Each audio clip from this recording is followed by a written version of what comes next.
Oi pessoal, tudo bem? Depois de um longo tempo aí sem gravar nenhum vídeo, volto para falar com vocês sobre um escritor que eu gosto muito, chamado Haruki Murakami. Todo mundo sabe que eu tenho aí uma queda pelos escritores japoneses, mas dentre os japoneses que eu gosto de ler, o Murakami ele é bem diferenciado, ele tem um estilo bem próprio, assim, eu vou comentar com vocês algumas coisas sobre isso.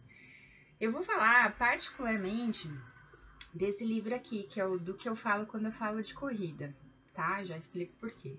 E então eu quero dedicar esse livro ao meu marido, Marcos, e também a um casal de amigos que é o Sandro e a Bruna. O Sandro que esteve aí com a gente na última live, que é um pessoal que gosta dessa coisa de correr, e a Bruna inclusive nutre aí um sonho de fazer meio Ironman e tal, vamos ver se ela consegue, né? Mas só dando uma introdução sobre o Murakami, ele nasceu em Kyoto, 1949, e curiosamente ele é filho de um sacerdote budista. Ele estudou teatro na faculdade, com um pouco de atraso na formação, essa coisa acadêmica não era muito a praia dele, inclusive ele fala aqui nesse livro que ele não se considera um intelectual, ele acha que ele escreve porque ele observa as pessoas e se relacionou com várias delas, né, e ele atribui esse dom da escrita mais aos estímulos que ele recebe pela percepção do que por qualquer elucubração filosófica, intelectual e etc. Murakami, ele descobre a escrita do ponto de vista dele um pouco tardiamente. Ele tinha 33 anos quando ele decidiu escrever. E antes disso ele abriu um bar de jazz, que era um bar que acabou dando bastante certo com o tempo. E ele tinha uma vida bem extrovertida, um estilo de vida boêmio, né, ligado ali à questão do bar. E aí um dia ele tava num jogo de beisebol, tudo isso ele conta aqui no do que eu falo quando eu falo de corrida. E ele teve essa espécie de epifania, assim, ele fala que foi como se um raio cruzasse o céu e desse essa mensagem pra ele, olha, por que eu não escrevo um romance? E aí foi tão sério e ele sentiu que era uma coisa assim, ou ele ouvia essa voz ou ele desistia. Então ele inclusive fecha o bar e ele vai se dedicar à escrita. E ele comenta que tudo que ele faz na vida, ele precisa de um envolvimento intenso, então não daria para ele manter o bar e escrever. Ele vai fazer uma coisa só. E ele conversa com a esposa dele, eles decidem ir para um lugar menor, numa cidade pequena, onde ele pudesse ter ali um estilo de vida mais disciplinado. E é nessa época também que ele descobre a corrida, né? Por quê? Porque ele diz que ele fumava acho que mais de 100 cigarros por dia. Esse estilo de vida boêmio não tinha nada a ver com saúde. E aí ele fala uma coisa muito interessante, que a escrita, a arte em si, é como uma espécie de toxina. Para você criar, você precisa assim beber dessa toxina. E essa toxina ela pode não ser saudável, principalmente para o seu corpo, para sua alma. Então você tem que ter algo para equilibrar essa toxina, né? E aí ele fala, eu preciso fazer um esporte. Na época ele estava pobre, na concepção dele o esporte que dava para fazer era correr, porque ele só precisava comprar um tênis e um relógio lá com cronômetro. E aí foi o que ele fez. E esse homem, ele chegou ao ponto de correr a super maratona do Japão, que são mais de 100 quilômetros. Ele praticamente todo ano corre uma maratona, fora as pequenas corridas que ele faz. Ele já tá idoso, eu não fui pesquisar para saber se ele ainda corre, mas até o momento do livro ele estava indo para a maratona de Nova York. Né? Então ele tem assim, ele começou depois a treinar para ser triatleta. Ele vai contar no finalzinho as aventuras dele como ciclista, porque ele detesta, acha super perigoso. Mas o fato é que ele transforma isso num estilo de vida, né? E ele vai fazer uma comparação entre correr e escrever, né? E tem várias coisas que a gente pode aproveitar e daqui a pouco eu vou ler 2 trechinhos que são lindos do livro que eu realmente achei, né? Esse livro do que eu falo quando eu falo de corrida, como eu já disse, é um relato pessoal. Ele vai falar sobre a experiência dele como corredor e como romancista. E ele começa o livro, né, logo nas primeiras páginas, trazendo uma citação do Somerset Maugham, que é do Painted Veil. Não sei se vocês assistiram Despertar de uma Paixão, com o Edward Norton, mas é esse escritor. E que dizia que em cada barbear reside uma filosofia. E aí essa ideia é de que por mais mundana que uma ação possa parecer, fique nela tempo suficiente, ela se tornará um ato contemplativo, né? E aí ele vai falar sobre a questão da corrida, de como ele vai se desenvolvendo, de como ele vai fortalecendo os músculos dele, cada experiência de corrida que ele tem, né? Então ele vai descrever, por exemplo, a primeira maratona que foi em Atenas, que foi uma maratona autoimposta, porque ele recebeu de uma revista para fazer uns artigos sobre a Grécia, né, indo viajar como viajante. E aí ele decide, então eu vou fazer a maratona como ela deve ser mesmo, saindo de Atenas e indo até maratona. Só que ele esqueceu que era verão na Grécia, e o verão na Grécia é terrível, então foi uma das piores experiências da vida dele, assim, ele disse que ele suava tanto que o sal do suor entrava no olho, cegava ele, mas ele não conseguia parar de correr porque ele queria concluir aquilo, né, e ele tem várias obsessões, obsessão por LPs e tal, e tem uma série de características pessoais dele que são muito interessantes, né. Ele vai falar sobre o treinamento dele, e aí quando ele vai fazer os paralelos sobre correr e escrever, ele vai dizer o seguinte, que para você escrever você precisa ter 3 características, que é o talento, a concentração e a perseverança, né? Então não tem como você realmente se tornar um escritor se você não tiver disciplina. Da mesma forma como não tem como você se transformar num atleta, num corredor, se você não tiver disciplina.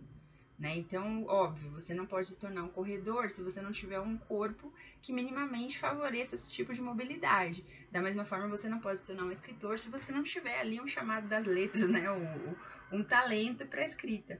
Mas também não adianta você ter o corpo ou ter o talento se você não tem a concentração, ou seja, a disciplina, a capacidade de se estabelecer um ritmo de corrida diária ou de escrita. Né? E também não tem como você se tornar um corredor ou um escritor se você não perseverar nisso. Né? Então pode ser que o Carlos Drummond de Andrade, se não me engano, publicou pelo próprio bolso 15 livros antes de ser reconhecido como um grande poeta. Né? E da mesma forma o corredor, você vai começar com corridas pequenas, depois um pouco maior, às vezes vai doer, você vai ter que recuar no treinamento para depois ir à frente. Então assim, talento, concentração e perseverança são condições sine qua non para você se transformar num escritor ou num corredor, né? Ele vai falar sobre a questão da importância de se estabelecer um ritmo e uma forma de viver saudável. E aí ele vai falar que às vezes as pessoas criticam as pessoas que são disciplinadas do ponto de vista da alimentação, do exercício físico, de ter 8 horas de sono por dia, de procurar ter uma vida ali mais organizada. Os mais boêmios, né, tendem a falar que essas pessoas elas não têm qualidade de vida, que elas não se divertem, que elas não aproveitam. E aí o Murakami vai fazer uma defesa da disciplina como uma forma de viver os prazeres de uma forma consciente. Né? Então você preserva o seu corpo para que você possa curtir por mais tempo. Você, quando está numa atividade, você realmente estabelece um sentido para ela. Então, para ele, uma vida disciplinada, uma vida organizada, uma vida saudável é muito mais intensa do que uma vida desperdiçada em prazeres banais que não significam nada para as pessoas, né? E aí ele vai falar sobre a questão de que ele não compete com outras pessoas, ele compete sempre com ele mesmo. Ele diz que ele não é uma pessoa de natureza muito competitiva. Ele fala que você não precisa ser um grande escritor para ser um escritor, né? Afinal de contas, Tolstói só teve um, Dostoiévski idem, do jeito que a cultura vai evoluindo, nem sei se a gente vai ter coisas parecidas no futuro, tomara que sim. Mas ele fala que para você ser um escritor, basta você ter alguma coisa a dizer. E eu gosto porque ele tem uma parte que ele diz que ele gosta do trabalho dele, né? Ele considera os romances dele romances interessantes. E assim, se você olhar aqui na minha estante, no cantinho ali, ó, o primeiro livro é um livro laranja, tudo aquilo ali, até o marronzinho, é do Murakami, tá? Depois veio o Kawabata e assim, mais alguns japoneses. Mas o fato é que eu já li o Kafka Beira-Mar, foi o primeiro livro que eu li dele, um livro bem complexo, mas extremamente legal. Eu já li Minha Querida Sputnik, eu já li 2 livros, Vivendo como Romancista, que é mais um de relatos, eu li 2 de contos, que é Alguma Coisa do Anoitecer e Os Homens Sem Mulheres. O que eu mais gostei dele até agora foi o Crônicas de um Pássaro de Corda. As características literárias do Murakami tem um pouco de surrealismo, algo melancólico. Ele fala bastante sobre a solidão do homem pós-moderno. Às vezes ele é criticado como se ele não fosse um escritor japonês, porque ele tem uma outra forma, o que eu acho um pouco um desrespeito, porque você é japonês, você tem que escrever como todos os japoneses, isso é um absurdo, né? Ele é um escritor pós-moderno, ele é um escritor contemporâneo, natural que ele tenha marcas dessa coisa mais globalizada que a gente tem hoje. Mas eu sinto nas opções estéticas dele, muitas vezes, aquele toque oriental que eu gosto nesses autores, que é uma delicadeza de percepção, uma descrição dos lugares mais, assim, com uma acuidade maior, as coisas têm uma leveza que eu só vejo mesmo nos japoneses, né? Então eu acho que ele é sim um escritor japonês, mas ele é um escritor japonês contemporâneo e que trata aí das demandas de um homem cosmopolita que já viajou muito, que dá aula nos Estados Unidos, etc, né? Ele vai falar, né, se confortando por ter começado a escrever um pouco mais tardiamente, que gênios como Domenico Scarlatti compuseram 555 sonatas depois dos 55 anos, que o Dostoiévski escreveu Os Demônios e o Irmãos Karamazov no final da sua vida, e que ele não considera nada depreciativo um escritor que começa depois, né? E aí ele vai falando sobre essas experiências dele de corrida e também de escrita, e vai nos ensinando sobre a graça e a simplicidade de uma vida disciplinada. E aí, para terminar, eu tenho 2 trechos que eu queria ler com vocês, que eu acho que são os trechos mais bonitos do livro. Ele vai falar sobre a água, e ele diz o seguinte: se fico por um tempo sem ver água, sinto como se a água estivesse lentamente escoando para fora de mim. É provavelmente a mesma sensação que um amante de música tem quando por qualquer razão fica separado da música por um longo tempo. O fato de eu ter crescido perto do mar talvez tenha alguma coisa a ver com isso. A superfície da água muda dia após dia, a cor, o formato das ondas, a velocidade da corrente. Cada estação traz mudanças distintivas às plantas e aos animais que cercam o rio. Nuvens de todos os tamanhos aparecem e se movem, e a superfície do rio, iluminada pelo sol, reflete essas formas brancas conforme vêm e vão, às vezes de um modo fiel, às vezes distorcido. Sempre que mudam as estações, a direção do vento oscila como se alguém houvesse apertado um interruptor, e corredores conseguem detectar cada detalhe na mudança sazonal quando o vento toca em nossa pele, no cheiro e na direção do vento. No meio desse fluir, eu tenho consciência de mim mesmo como uma minúscula peça no gigantesco mosaico da natureza. Sou apenas um fenômeno natural substituível, como a água do rio que corre sob a ponte na direção do mar. Né? E aí a gente vê que quando ele corre, realmente isso tem um significado mais amplo para ele. E tem uma parte que ele fala sobre a velhice, porque conforme o livro vai passando, ele vai contando as experiências dele e ele de fato está envelhecendo, o corpo dele já tem outras demandas, o ritmo dele muda, as expectativas dele tem que mudar, as metas, né? E aí ele fala o seguinte: eu não me importo com o tempo que faço. Por mais que tente, eu duvido que um dia serei capaz de correr como estava acostumado. Eu estou preparado para aceitar esse fato. Não é uma das realidades mais felizes, mas é o que acontece quando você fica mais velho. Assim como tenho meu próprio papel a desempenhar, igualmente há o tempo. E o tempo executa seu serviço de um modo muito mais confiável, muito mais preciso do que eu jamais conseguirei. Desde que o tempo teve início, eu me pergunto quando foi isso, vem se movendo adiante sem uma pausa para descansar.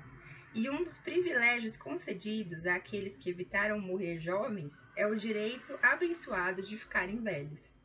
A honra do declínio físico está esperando, e você precisa se acostumar com essa realidade. Competir contra o tempo não é importante. O que promete ser muito mais significativo para mim hoje é o quanto eu posso me divertir. Se consigo terminar os 42 quilômetros com um sentimento de contentamento. Apreciarei e valorizarei coisas que não podem ser expressas em números, e tentarei capturar um sentimento de orgulho que deriva de estar em um lugar ligeiramente diferente. Não sou um jovem concentrado totalmente em quebrar recordes, tampouco uma máquina inorgânica que realiza movimentos. Sou nada mais, nada menos que um, mais para o honesto, escritor profissional, que conhece seus limites, que quer aproveitar suas capacidades e vitalidade pelo maior tempo possível. Mais um mês até a maratona de Nova York. E aí ele ensina um pouco pra gente sobre a aceitação do passar do tempo e da velhice. Leiam Murakami, gente. Vale muito a pena. Um beijão.